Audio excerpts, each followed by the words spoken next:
আজকে বিএনপির কতগুলো নেতা বলতেছে রাজাকার এই মুহূর্তে বাংলা ছাড়। আপনারা কোন তো শহীদ প্রেসিডেন্ট জিয়াউর রহমান তিনি কোনোদিন রাজাকার শব্দ উল্লেখ করছে? এই আমার মতন যারা মুরব্বী আছেন, শহীদ প্রেসিডেন্ট জিয়াউর রহমান যখন 4 বছর ক্ষমতাতে ছিল একটা বারো কি কোনোদিন কছে রাজাকার? কারণ প্রেসিডেন্ট জিয়াউর রহমান যাকে প্রধানমন্ত্রী বানাছিল সাজিদ নম্বর রাজাকার। জোরে কোন কয় নম্বর রাজাকার? আমার কথার সাথে কথা বলবেন না। 1 নম্বর রাজাকার কি বানাছে? প্রধানমন্ত্রী বানাচ্ছে। আপনার বলেন তো খালেদা জিয়া যে 2 টার্ম ক্ষমতাতে ছিল, 3 টার্ম, কোন সময় কি রাজাকার শব্দ উল্লেখ করছে? আপনার একটু জোরে কোন বারে, আমি বলতেছি করেনি, আপনার কি শুনতে করছে? আচ্ছা, খালেদা জিয়ার মাধ্যমে যে সন্তান তারেক জিয়া আছে, এই তারেক যে বহু ভাষণ দিচ্ছে অনলাইনে, কোনোদিন রাজাকার শব্দ উল্লেখ করছে? তাহলে জিয়াউর রহমান করেনি, খালেদা জিয়া করেনি, তারেক জিয়া করেনি, এই শালা স্যামচার বাচ্চা স্যামচারা এরা কথায় কথায় বলে বাংলা স্যার। বাংলা কি তোর বাপ দাদার? বাংলা কি তোর বাপ দাদার? 15.5 বছর বিএনপি আর জামাত কাঁধে কাঁধ মিলিয়ে হাসিনার বিরুদ্ধে আন্দোলন করছে। ধরে কোন কথা কন না কেন? করেনি ভাই, করেনি? খালি আওয়ামী লীগের বিরুদ্ধে আমি অ্যাঙ্গেলে ওয়াজ করতেছি, অ্যাঙ্গেলে ডাইরেক্ট তো করবার পারিনি, অ্যাঙ্গেলে ওয়াজ করছি। নামার সাথে সাথে বাগবাড়ার বিএনপি নেতা লুকাইছিল, আচ্ছা আমার খপ করে ধরে গাই, হুজুর আল্লাহ আপনাকে সেই দিছে হুজুর। রে পাগলা, আওয়ামী লীগের বিরুদ্ধে ডাইরেক্ট বলি রে, অ্যাঙ্গেলে বাড়ছি তাই তোরা খুশি হসু। আজকে একটু তোরা বেজার হসকা ভাই, কি মনে করতেছেন? এই স্যামসা গুলা যে একটা চাপায়ত আছে, শালা স্যামসার বাচ্চা স্যামসা, কখন কোন দল করে তা ঠিক নেই। রাজাকার বাংলার জমিনে রাখবে না, বিএনপি ক্ষমতাতে আসলে নাকি জামাতে ইসলাম নিষিদ্ধ করবি, রাজাকারের দলকে নিষিদ্ধ করবি। এই যে আবল তাবল কথা। জিয়াউর রহমান যেটা করে না, আজকে বিএনপিকে আমি বলবো শহীদ জিয়ার আদর্শের মধ্যে বিসমিল্লাহ আছে না নাই? জোরে আছে না নাই? ইসলামকে মূল মন্ত্র ভেবে 34 বছর রাষ্ট্র পরিচালনা করেছে। আমার এলাকার যিনি সবচাইতে বড় মাদ্রাসা, একেবারে মোস্তাফিয়া ডবল টাইটেল মাদ্রাসা, সরকারি আলিয়া মাদ্রাসা, সেই মাদ্রাসার প্রিন্সিপাল আল্লামা নজিবুল্লাহ আমার ওস্তাদ। আমি তাকে জিজ্ঞাসা করলাম অনেকগুলো ছাত্র নিয়ে যে হুজুর শহীদ জিয়া সম্পর্কে আপনার মন্তব্য কি? তিনি আল্লাহর ওলি ছিলেন, তিনি বললেন শহীদ জিয়া সম্পর্কে আমার মন্তব্য হলো তিনি হযরত উমর ফারুকের সিমটম। ধরে এখন সুবহানাল্লাহ। তাহলে সেই জিয়ার তোরা দল করিস ভাই? তোদের মধ্যে আল্লাহর কোরআন থাকার দরকার আছে না নাই? ধরে কোন আছে না নাই? আমি জামাতকেও বলবো বিএনপি আমাদের ভাই, বিএনপিকেও বলবো জামাত আমাদের ভাই। কত কষ্ট কত নির্যাতন লক্ষ্য করেছি।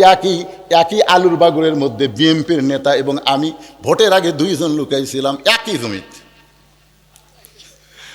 তা আমার একটা কম্বল কমা ছিল, বিএনপির নেতা আমাকে বললো হুজুর আপনি ওয়াজ নসিহত করেন, একটা আমার কম্বল আপনি নেন। কি দয়া দেখছেন, ওর কম্বল আমি নিচে পেড়ে 2 জন ঘুম পাড়তি, তার বলতেছে ভাই রে তোমাকেও পুলিশ খোঁজে, আমাকেও পুলিশ খোঁজে। দেখছেন আমাদের কোনো কথাই ছিল না, একটা জামাতের অফিস সব তালা মারা, সব তালা মারা। অনলাইনে আমরা মিটিং করছি, প্রকাশ্যে মিটিং করতে পারিনি, কিন্তু সর্বপ্রথম যিনি কুরবানি দিয়ে আমাদেরকে মুক্ত করার ব্যবস্থা করলেন তার নাম হলো আবু সাইদ। জোরে বলেন কথা ঠিক না? কথা বলেন। কুরবানি বোঝা লাগবে, কুরবানি মানে গরু খাসি কুরবানি না, শালা ঘুষের টাকা দিয়ে 2 লাখ টাকার গরু এনে মারতিছে।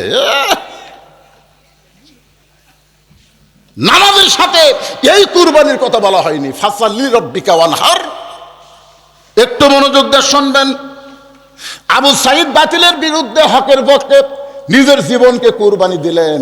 কুরবানি আমাকে একজন বলে হুজুর আচ্ছা কুরবানি গরুকে যে আপনারা জব করেন গরুর কষ্ট হয় না? আপনারা বলেন তো গরুর কষ্ট হয় কি হয় না? এটা যাই দিচ্ছে তাই বুঝতেছে। ঠিক মতো যদি জব না হয় আবার আবার করে আবার, হায় হায় রে। আমি তাকে বললাম ভাইজান আবু সাইদকে 1 গুলিতে মারছে না 3 বার গুলি করছে? কয়বার? আপনারা বলেন তো আবু সাইদ যখন প্রথম গুলি করলো, ওই ভিডিও কিন্তু এখন আমার কাছে আছে, আমি ওটা ডাউনলোড দিয়ে থুয়ে দিছি। প্রথম যখন গুলি করলো আবু সাইদ কি বলছে? ও মারে বাবারে, ও বাবারে, ও বাবারে, হক গুলি করছে এ কথা কথা। প্রথম গুলি বুকত লাগলো, লাগার পরে আবু সাইদ 2 ধাপ সামনে গেল। তাহলে কুরবানি করলে গরু লাগে কিনা দেখেন তো। আবু সাইদকে লাগেনি, ও আবার সামনে গেছে, আবার গুলি করছে। আবার যেই গুলি করছে আবু সাইদ আরো 2 ধাপ সামনে গেছে। পুলিশরা মনে করছে কি রে, হ্যাঁ গুলি করলি চিল্লা করে দৌড় মারবি, 2টা গুলি করলো তাও সামনে আসে। পরে আবার যখন গুলি করছে 2 জন বন্ধু এসে যখন ধরলো তখন সে টলে পড়ে গেল। এখান থেকে প্রমাণ হলো আল্লাহ রাস্তায় যাকে কুরবানি দেওয়া হয় তার কোনো কষ্ট হয় না, এমনকি পিঁপড়া কাটা যন্ত্রণার চাইতো কম। জোরে কান সুবহানাল্লাহ। উম্মে ফজল যখন নবীর কাছে কালো চাদরের নিচে একটা সন্তানকে এনে দিচ্ছে, উম্মে ফজল নবীর ফুফি আম্মা নবীকে বলতেছে, বাবা আল্লাহ তোমাকে আর একটা নাতি দিছে। আল্লাহ রাসূল খুবই কানলেন। কিছুক্ষণ কান্দার পরে নবী আমার উম্মে ফজল থেকে ওই নাতিটা নিলেন, নিয়ে দোয়া করতেছে, আল্লাহ এই গোস্তের টুকরাকে তুমি কুরবানি হিসেবে কবুল করে নাও। সাহাবীরা বললেন, ইয়া রাসূলুল্লাহ, ফাতিমার পেট থেকে আলীর মাধ্যমে আল্লাহ তাআলা আপনাকে আর একটা নাতি দিল, সেই নাতিকে আপনি কোলের মধ্যে নিয়ে কুরবানির দোয়া করলেন কেন? রাসূল বলেন, সাহাবীরা রে, সেই দিন তোমরাও থাকবে না, আমি নবীও থাকবো না। আমার হোসাইন বাতিলের বিরুদ্ধে হকের পক্ষে আল্লাহ রাস্তায় কুরবানি হয়ে যাবে। 1 নম্বর নামাজ, 2 নম্বর কুরবানি। এখন আসেন আমার মা বোনদের জন্য উম্মে সালমার কথা বলবো। মা বোনদের ধৈর্য কম, ওরা ভাবতেছে হুজুর হয়তো উম্মে সালমার কথা ভুলে গেছে। আপনাদেরও শোনা দরকার, মা বোনেরও শোনার দরকার। আমি কি আলোচনা শুরু করব? আল্লাহ রাসূল বলেন, উম্মে সালমা, দরকার হলে তোমার 3টা শর্ত পুরা করে হলো আমি তোমাকে বিবাহ করব ইনশা। উম্মে সালমা বলে, ওগো আল্লাহর নবী, আমার 3টা শর্তের 1 নম্বর শর্ত হলো আমার যার সঙ্গে আগে বিয়ে হয়েছিল আমার সেই স্বামী হলো আবু সালমা, আপনার সাহাবী। জোরে কোন সুবহানাল্লাহ। আমার স্বামী আবু সালমা জিহাদের ময়দানে আল্লাহ রাস্তায় শহীদ হয়ে দুনিয়া থেকে বিদায় নিয়েছে। শহীদ হওয়ার পরে সে অসুস্থ হয়েছিল, অসুস্থ অবস্থায় দুনিয়া থেকে বিদায় নিয়েছে। আপনি আমাকে বিবাহ করতে চাচ্ছেন। ওগো আল্লাহর নবী, আপনার সঙ্গে বিয়ে হওয়ার পরে আমার পূর্বের স্বামীর কথা যদি মনে হয়, আপনি জানেন তো আমার পূর্বের স্বামীর কথা যদি মনে হয় আপনার মনে কষ্ট হবে। কারণ একটা মেয়ে মানুষ পুরুষের কাছে আর একটা পুরুষের গল্প করলে আপনারা বলেন তো স্বামীর মনে কষ্ট হয় কি হয় না? আমার বউকে আমি একদিন পাগলের মতো বলছিলাম যে আমার 4টা ভাই, আমরা 4 ভাইয়ের মধ্যে সবচেয়ে সুন্দর কোন ভাই? আর বউ খালি মুচকি মুচকি হাসে, কেন 4 ভাইয়ের মধ্যে আমি সবচেয়ে কম সুন্দর। তখন আমার বউ কিন্তু চিন্তা করতেছে, যদি বলি তোমার ছোট ভাই সুন্দর তাহলে তো আমি কষ্ট পাবো। কি রে ভাই, কষ্ট পাবো কি পাবো, কথা কর না কেন? আর আমার বউয়ের কাছে আমি যদি বেহেশতের হুরের তারিফ করি, আপনারা ভুলেও যেন করেন না, একদিন আমি করে কিন্তু ধরা খাচ্ছি। বউ খালি বলছি বেহেশতে যদি আল্লাহ আমাকে দেয় হুর দিবি। আর বউ বলছে হুর কি গো? মানে হুর হলো সুন্দরী রে, নাক এরকম হবি, চোখ এরকম হবি। খালি নাকের কথা চোখের কথা বলতেই দেখি বউ বগলের তলে বালুস নিয়ে বার হয়ে যাচ্ছে। আমি কোথায় যাচ্ছে? হুরলে থাকেন, আমার কি দরকার? এই জন্য মেয়ের কাছে কোনো মেয়ের তারিফ করা যাবে না, পুরুষের কাছে অন্য কোনো পুরুষের করা যাবে না। মেয়েদেরকে বলতেছে, একটু খেয়াল করবেন। উম্মে সালমা বলে, ইয়া রাসূলুল্লাহ, কোনো কারণে যদি আমার আগের স্বামীর কথা মনে হয় আর মনে হওয়ার করে আপনার সঙ্গে যদি গল্প করি আপনার কি কষ্ট হবে না? এটাই হলো আমার 1 নম্বর শর্ত। রাসূল বলে, উম্মে সালমা শোনো, আমার সঙ্গে যখন তোমার বিয়ে হবে আমি তোমাকে এমন আদর দিব তোমার আগের স্বামীর কথা মনেই থাকবে না। আপনারা বলেন তো নবী স্বামী হিসাবে কেমন?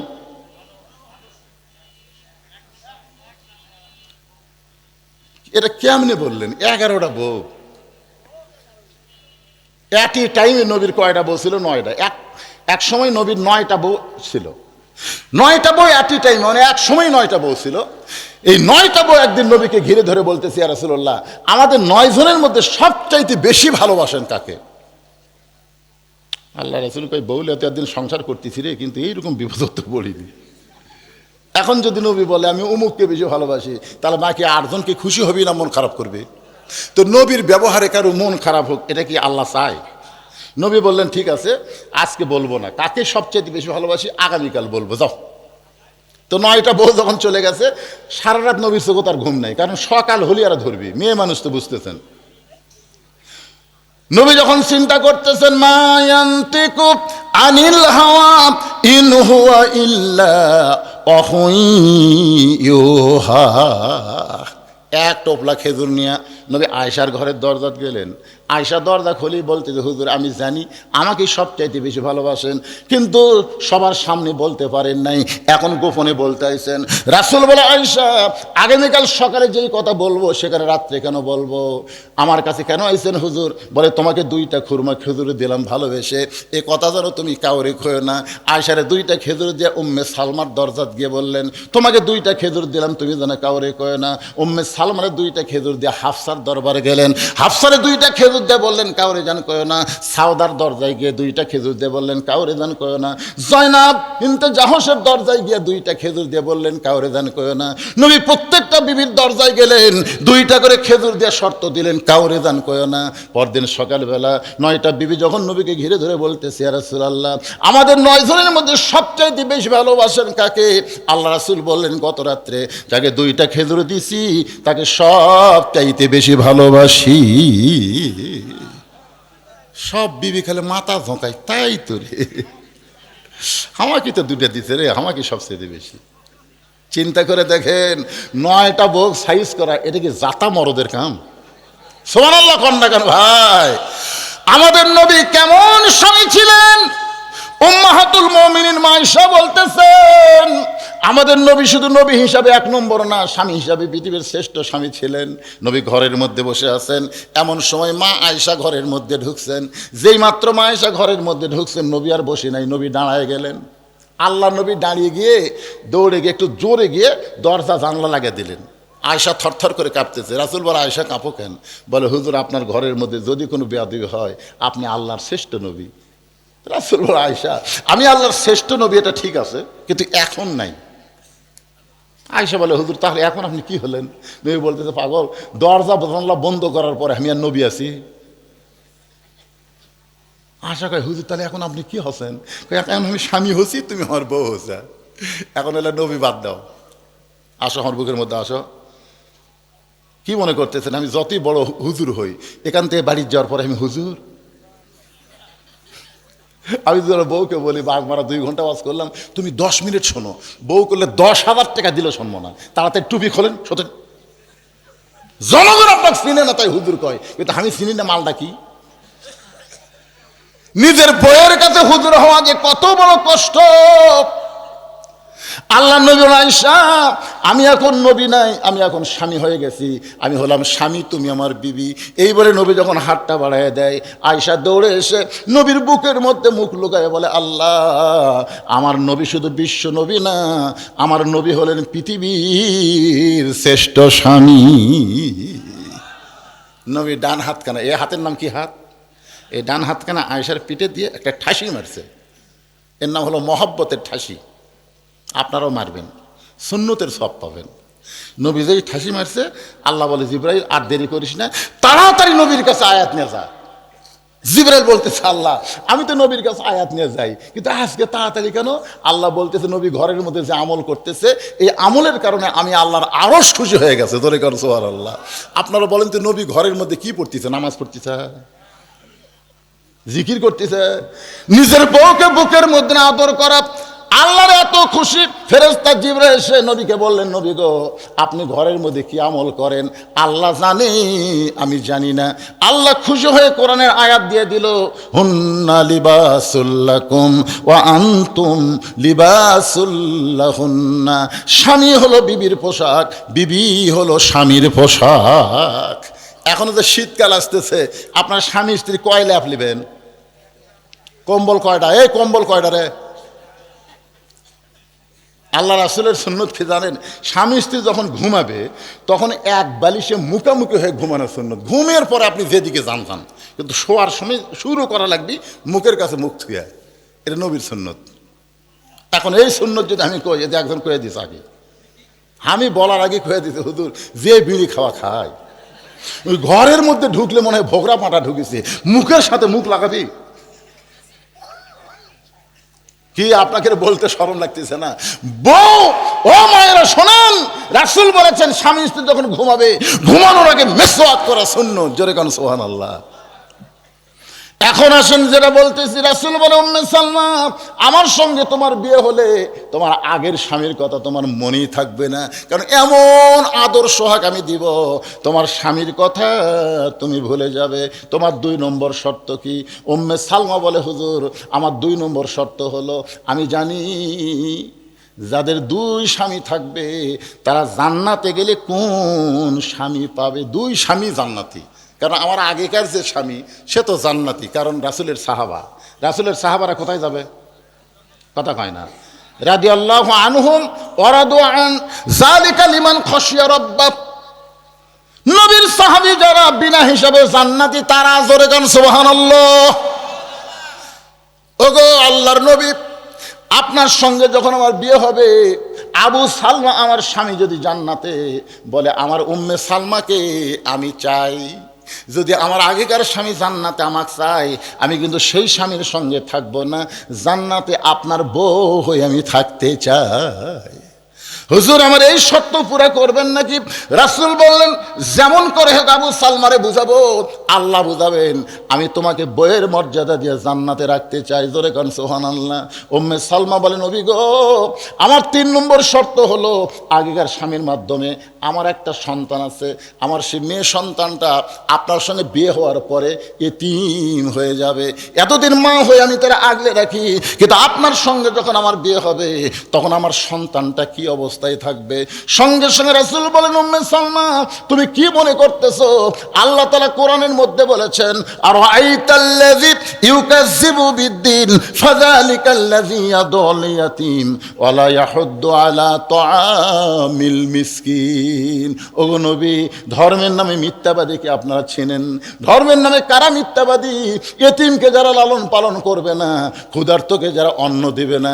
হাসিনা কিন্তু খালেদা জিয়াকে এতিমের মাল মারার অপরাধে জেলের মধ্যে বন্দি করছিল। জোরে কোন কথা ঠিক না? আপনারা বলেন তো 2 কোটি টাকা এতিমের মাল মারছে বলে খালেদা জিয়াকে হাসিনা জেলের মধ্যে বন্দি করলো, অথচ এখনো সেই 2 কোটি টাকা ব্যাংকে 2 কোটি নাই 10 কোটি হয়ে গেছে।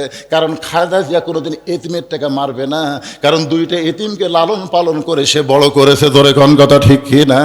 শহীদ প্রেসিডেন্ট জিয়াউর রহমান যখন দুনিয়া থেকে বিদায় নিল ওই সময় খালেদার 2টা সন্তান তারেক জিয়া আর আরাফাত কোকো, এই 2টা সন্তানকে যে মেয়েটা লালন পালন করেছে সেই মেয়েটা এতিমের সম্পদ কোনোদিন মারবে না।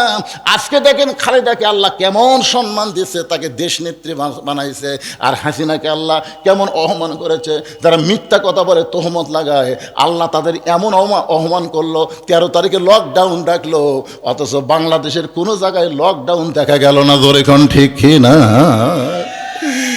হাসিনা নিজেই বলতেছে আমার কেউ নেই।